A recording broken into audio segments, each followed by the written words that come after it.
Welcome to ലിസബത്ത്സ് world. ഇന്നത്തെ എൻ്റെ recipe beef പെരളനാണ്.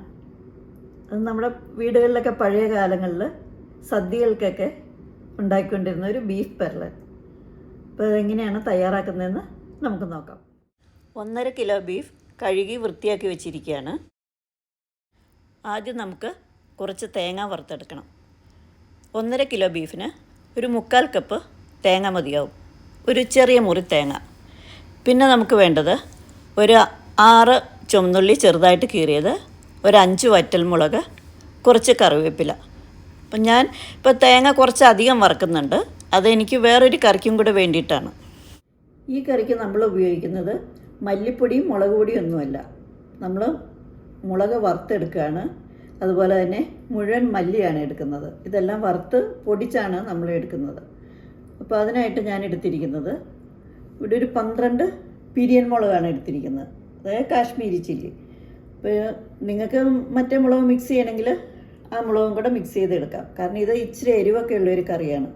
പിന്നെ ഞാൻ തേങ്ങ വറുക്കുന്ന കൂട്ടത്തിൽ എരിവുള്ള മുളക് 4-5 ഇടുന്നുണ്ട്, അതുകൊണ്ടാണ് ഞാനിപ്പോൾ ഇതിൽ പിരിയൻ മുളക് മാത്രമാണ് എടുത്തിരിക്കുന്നത്, 12 എണ്ണം. അതുപോലെ 1/2 കപ്പ് മല്ലി വേണം. ആദ്യം നമുക്ക് തേങ്ങ വറുത്തെടുക്കാം.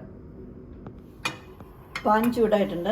നമുക്ക് ഈ തേങ്ങ വറുക്കാനായിട്ട് 1 ടേബിൾ സ്പൂൺ ഓയിലൊന്ന് വെച്ച് കൊടുക്കാം. നമുക്ക് തേങ്ങ ഇട്ട് കൊടുക്കാം. ഇതിലേക്ക് നമുക്ക് ചുവന്നുള്ളിയും കറിവേപ്പിലയും ഇട്ട് കൊടുക്കാം. മുളക് നമുക്ക് ലാസ്റ്റ് ഇട്ടാൽ മതി.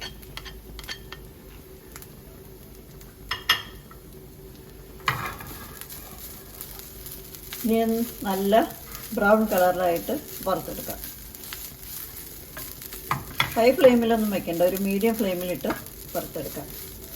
ഞാൻ ആദ്യം വറുക്കാനെടുത്ത പാൻ മാറ്റി കേട്ടോ, കാരണം എന്നാന്ന് വെച്ച് കഴിഞ്ഞാൽ പാനിനെ ഇളക്കാൻ ഇച്ചിരി ബുദ്ധിമുട്ടാണ്, അതുകൊണ്ട് ഞാൻ ഈ പാത്രമാക്കി. ഇതാകുമ്പോൾ നല്ല എളുപ്പമുണ്ട്. ഇപ്പോൾ തേങ്ങ പതുക്കെ ചുവന്ന് തുടങ്ങിയിട്ടുണ്ട്, നമുക്ക് മുളക് ഇട്ട് കൊടുക്കാം.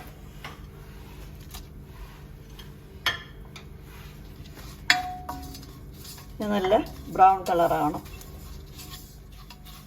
തേങ്ങ ഒരു 1/4 മൂപ്പായിട്ടുണ്ട്. ചെറുതായിട്ടൊക്കെ ചുവപ്പ് കുറച്ചുകൂടി ആവണം.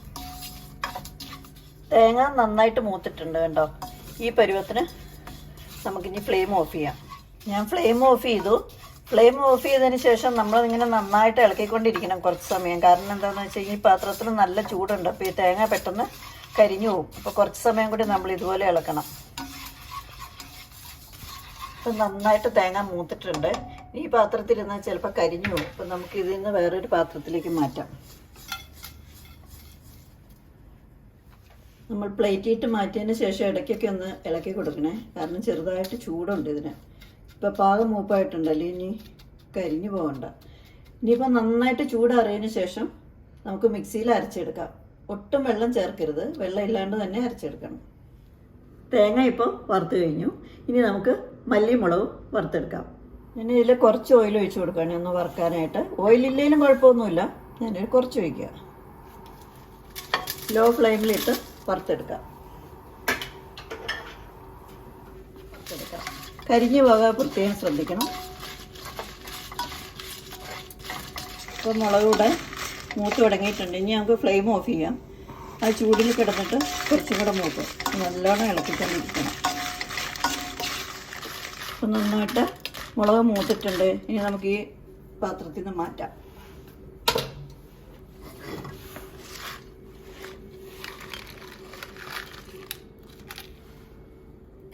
മുളക് വറുത്ത് കഴിയുമ്പം ആ പാത്രത്തിനടിയിൽ കുറച്ച് അരിയൊക്കെ ഉണ്ടാവും, മുളകിൻ്റെ അരി, അത് കരിയും. അപ്പോൾ അതുകൊണ്ട് നമ്മൾ ആ അരി എടുക്കരുത്. കുറച്ചെണ്ണ ഞാൻ ഈ പാനിൽ വെച്ചിട്ടുണ്ട്. മല്ലി വറുത്തെടുക്കാം.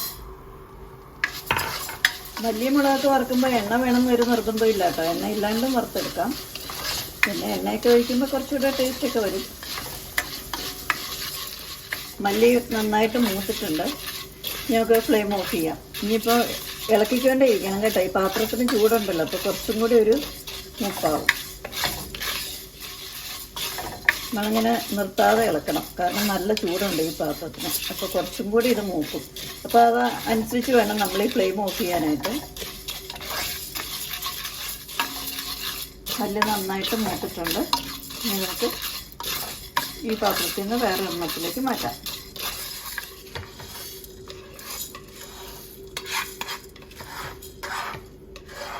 ഇനി വറുത്ത് തേങ്ങ ഒന്ന് അരച്ചെടുക്കാം. ഇതിൽ നമ്മൾ ഒട്ടും വെള്ളം ചേർക്കാൻ പാടില്ല. കുറച്ച് അടിച്ചതിന് ശേഷം നമ്മൾ ഇതുപോലെ ഇതൊന്നും ഇങ്ങനെ തട്ടിയിട്ട് കൊടുക്കണം, സൈഡിലൊക്കെ ഇരിക്കുന്നതുകൊണ്ട്. ഇങ്ങനെ 1-2 പ്രാവശ്യം നമ്മൾ ചെയ്യേണ്ടി വരും. അരഞ്ഞു തുടങ്ങിയിട്ടുണ്ട്, കണ്ടോ, എണ്ണയൊക്കെ തെളിഞ്ഞ് വരുന്നുണ്ട്. എന്നാലും കുറച്ചുകൂടി അരയണം, നല്ലോണം എണ്ണ തെളിഞ്ഞ് വരണം.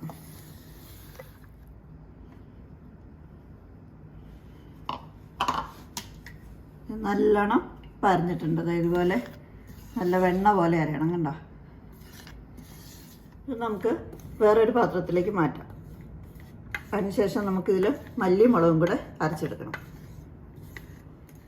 ഈ ജാറിന് കഴിയേണ്ട ആവശ്യമൊന്നുമില്ല. നമുക്കിതിലേക്ക് വറുത്ത് വെച്ചിരിക്കുന്ന മല്ലിയും മുളകും ഇട്ടൊന്ന് നന്നായിട്ടൊന്ന് അരച്ചെടുക്കാം. ആദ്യം പൊടിക്കാം, അതിനുശേഷം കുറച്ച് വെള്ളം ഒഴിച്ചിട്ട് അരയ്ക്കാം. പിന്നെയും ഇതുപോലെ മല്ലി വറുത്തെടുക്കുമ്പോൾ നമ്മളൊരു മല്ലി എടുത്ത് ടേസ്റ്റ് ചെയ്യണം. മല്ലിയുടെ പച്ചച്ചവ ഉണ്ടോ എന്നൊക്കെ നോക്കണം. അപ്പോൾ ഇതിന് ഒട്ടും പച്ചച്ചവ വരാൻ പാടില്ല, നന്നായിട്ട് മൂക്കണം. ആ പരുവത്തിന് വേണം നമ്മളിത് വറുത്തെടുക്കാനായിട്ട്.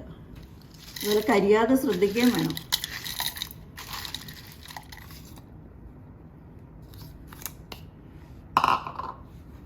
ഇപ്പോൾ ഒരുവിധം നന്നായിട്ട് പൊടിഞ്ഞിട്ടുണ്ട്. നമുക്ക് ഇതിലേക്ക് കുറച്ച് വെള്ളം ഒഴിച്ചൊന്ന് അരച്ചെടുക്കാം. ശരിക്കും ഇത് നമ്മൾ കല്ലിൽ വെച്ചാണ് അരയ്ക്കേണ്ടത്. നമുക്കിവിടെ കല്ലൊന്നും ഇല്ലല്ലോ, അതുകൊണ്ട് അതുപോലെ മിക്സി വെച്ച് തന്നെ അരയ്ക്കാം.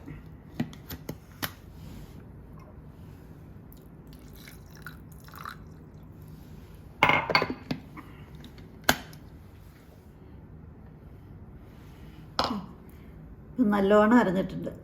ഇതുപോലെ വേണം നമ്മൾ അരച്ചെടുക്കാനായിട്ട്. ഇപ്പോൾ നമ്മൾ മസാലകളെല്ലാം അരച്ചെടുത്തിട്ടുണ്ട്. ഇനി നമുക്ക് വേണ്ട ഇൻഗ്രീഡിയൻസ് എന്തൊക്കെയാണെന്ന് പറയാം.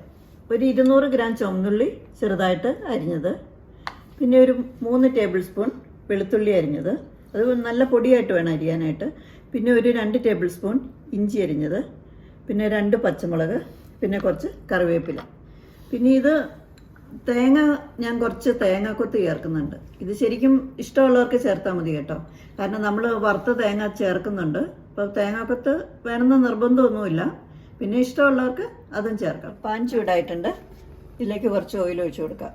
അപ്പോൾ ഉള്ളിയൊക്കെ വഴറ്റാൻ പാകത്തിനുള്ള ഓയിൽ വേണം. അതിപ്പോൾ നിങ്ങളുടെ ഒരു ഇഷ്ടത്തിന് വേണം നിങ്ങൾ ഓയിൽ ഒഴിക്കാനായിട്ട്. ഇനി ഇത് ശരിക്കും നമ്മൾ ഉരുളി ചെയ്യുകയാണ് നല്ലത്, പക്ഷേ എനിക്ക് ഉരുളി ഇല്ലാത്തതുകൊണ്ടാണ് ഞാനിപ്പോൾ ഈ പാത്രം എടുത്തത്. ഒരു 1/4 ടീസ്പൂൺ കടുക് ഇട്ട് കൊടുക്കാം. ഇതിലേക്ക് അരിഞ്ഞു വെച്ചിരിക്കുന്ന ഇഞ്ചി, വെളുത്തുള്ളി, പച്ചമുളക് ഇതെല്ലാം കൂടി ഇട്ട് ഒന്ന് വഴറ്റിയെടുക്കാം. ഇനി ഇതിലേക്ക് 2 തണ്ട് കറിവേപ്പില ഇട്ട് കൊടുക്കാം. നല്ല ഫ്രഷ് കറിവേപ്പില കിട്ടിയാൽ നല്ലത്. ഞാനിതെൻ്റെ ബാൽക്കണിയിൽ നിന്ന് കുറച്ച് കറിവേപ്പിലയാണ്.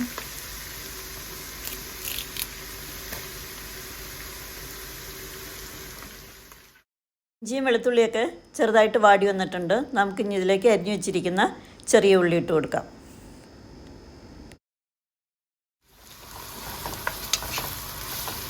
നമുക്ക് ഇച്ചിരി ഫ്ലെയിമൊക്കെ കൂട്ടി വയ്ക്കാൻ കേട്ടോ, അങ്ങനെ ലോ ഫ്ലെയിമിലൊന്നും ഇടരുത്, ഫ്ലെയിം കൂടി തന്നെ ഇടുന്നുണ്ട്. ഇതിലേക്ക് നമുക്ക് കുറച്ച് ഉപ്പിട്ട് കൊടുക്കാം. ഉള്ളി ഏകദേശം വാടി വന്നിട്ടുണ്ട്. നമുക്ക് ഇതിലേക്ക് തേങ്ങാക്കൊത്ത് ഇപ്പം അങ്ങ് ഇട്ട് കൊടുക്കാം. എന്നിട്ട് ഈ തേങ്ങാക്കൊത്ത് നല്ല മൂത്ത തേങ്ങയാണെങ്കിൽ നമ്മളിത് കുറച്ച് ദിവസം ഫ്രീസറിൽ വെച്ചിട്ട് തേങ്ങ എടുക്കണം. അപ്പോൾ നല്ല സോഫ്റ്റായിട്ടിരിക്കും. ഇനി ഒരു ലൈറ്റ് ബ്രൗൺ ആവുന്ന ഇടം വരെ വഴറ്റാം. ഇത് ഹൈ ഫ്ലെയിമിൽ തന്നെ ഇട്ട് നമുക്ക് വഴറ്റിയെടുക്കാം. ഇപ്പോൾ ഏകദേശം ആയി വരുന്നുണ്ട്. ഇതിലേക്ക് 1 ടീസ്പൂൺ മഞ്ഞൾപ്പൊടി ഇട്ട് കൊടുക്കാം.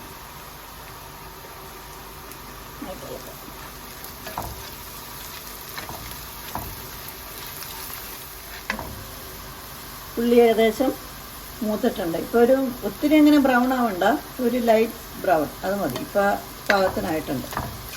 അപ്പോൾ നമുക്കിതിലേക്ക് ഇനി അരച്ച് വെച്ചിരിക്കുന്ന അരപ്പില്ല, മല്ലിയും മുളകും, കുറച്ച് വെള്ളം ചേർത്ത് അരച്ചാൽ അതങ്ങ് ഒഴിച്ചു കൊടുക്കാം.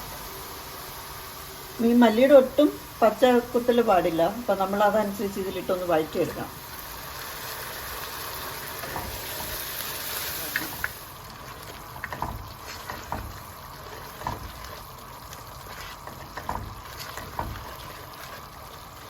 ഇതിലേക്ക് 1 ടീസ്പൂൺ ഗരം മസാല ഇട്ട് കൊടുക്കാം.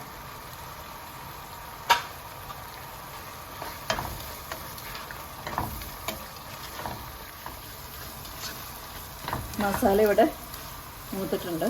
നമുക്കിതിലേക്ക് ഇറച്ചി ഇട്ട് കൊടുക്കാം. നമുക്കിതിലേക്ക് ഇനി കുറച്ച് തിളച്ച വെള്ളം ഒഴിച്ച് കൊടുക്കാം. കാരണം ഇറച്ചി വേണമെങ്കിൽ നമുക്ക് കുറച്ച് വെള്ളം വേണ്ടി വരും. അപ്പോൾ ഞാൻ 1 കപ്പ് തിളച്ച വെള്ളം ഒഴിച്ച് കൊടുക്കുകയാണ്.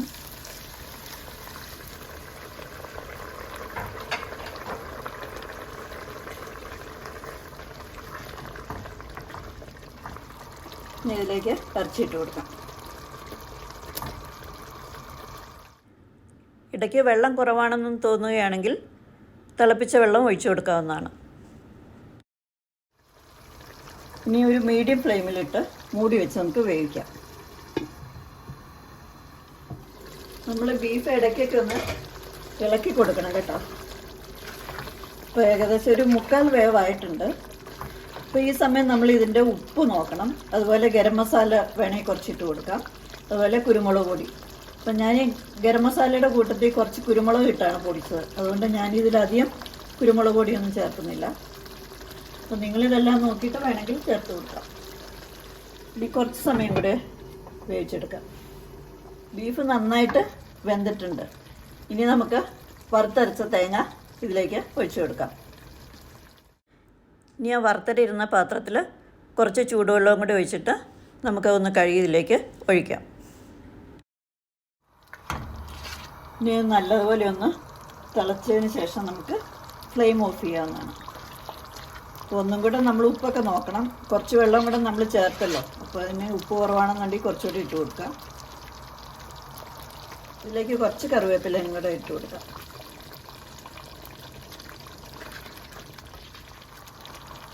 അപ്പോൾ നന്നായിട്ട് തിളച്ചിട്ടുണ്ട്. അപ്പോൾ നമ്മൾ ഈ ഒരു പരുവത്തിനാണ് നമ്മൾ എടുക്കാനായിട്ട്. കാരണം ഇത് തണുത്ത് കഴിയുമ്പോൾ കുറച്ചും കൂടെ തിക്കാവും. അപ്പോൾ കറക്റ്റായിരിക്കും. അപ്പോൾ എണ്ണയെല്ലാം തെളിഞ്ഞ് വരുന്നുണ്ട്. കണ്ടോ?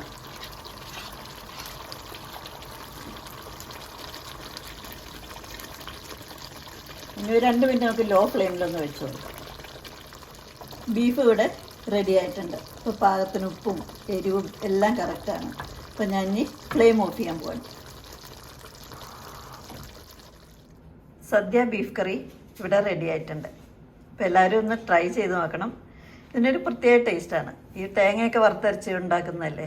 അപ്പോൾ അതിന് വേറൊരു ടേസ്റ്റാണ്. അപ്പോൾ എല്ലാവരും ഒന്ന് ട്രൈ ചെയ്ത് നോക്കണം. തീർച്ചയായിട്ടും നിങ്ങൾക്ക് ഇഷ്ടമാവും. അപ്പോൾ ഇന്നത്തെ വീഡിയോ ഇഷ്ടമായെങ്കിൽ എല്ലാവരും എൻ്റെ ചാനൽ കാണണം, സബ്സ്ക്രൈബ് ചെയ്യണം, ഷെയർ ചെയ്യണം. പുതിയ വീഡിയോയുമായി വീണ്ടും കാണാം. ബൈ.